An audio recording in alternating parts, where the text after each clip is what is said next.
And it's a subtle effect. I would love to get something physical in there.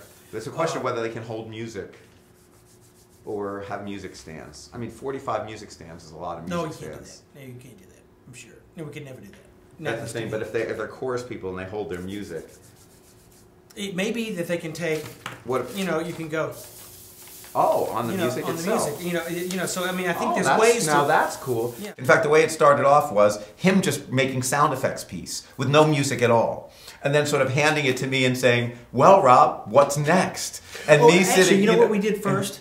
We rode a bus. Yeah, we rode the bus together. That's right. With a handheld microphone. And I just recorded it, and we got some amazing conversations. That's right. That was great. It was great. And all sorts of sound. Just, I mean, you don't really normally get to ride. This is Jazz, the guy from Bulgaria talking about jazz. Oh, jazz. It's all jazz. We hear one time. One time only. One time only. Right. And so all that stuff's going on the bus. Right.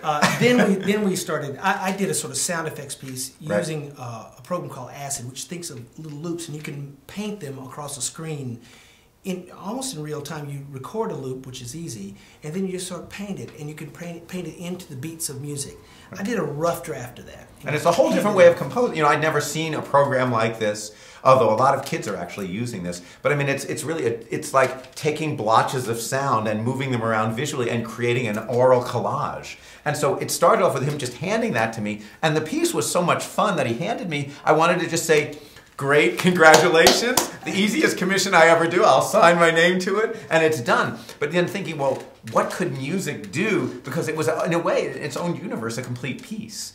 And so then I started to think of, well, what would, I mean, it's an assignment like I've never had, like, what would be the music that would go with this complete universe of sounds that would somehow add something to it, but be its own unity by itself? And so then I went off and wrote a whole series of music tracks that would go with that, you know, taking little units of sound effects, chimes, and all that stuff, and what would go underneath this, that would also make a continuous journey.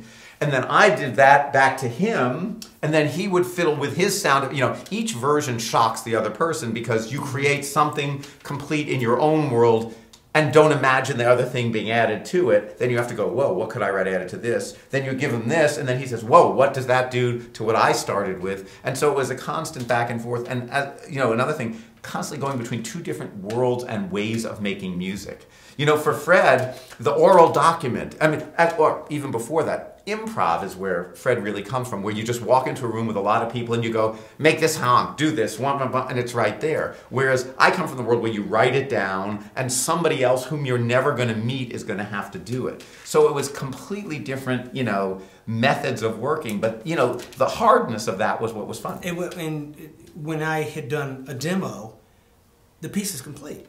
It's a sound demo. That's it. It's done. Right. That's where it just started for him. Right. In that way, and he thinks of it totally. I was going like, well, no, the problems are solved because the sound's there. But he's thinking notes on a page. Yeah, right. And you got to, you know, that's the tradition of music. It goes there so other people can reproduce, and people simultaneously. People have to sing that same note together, right, with the same intonation, same.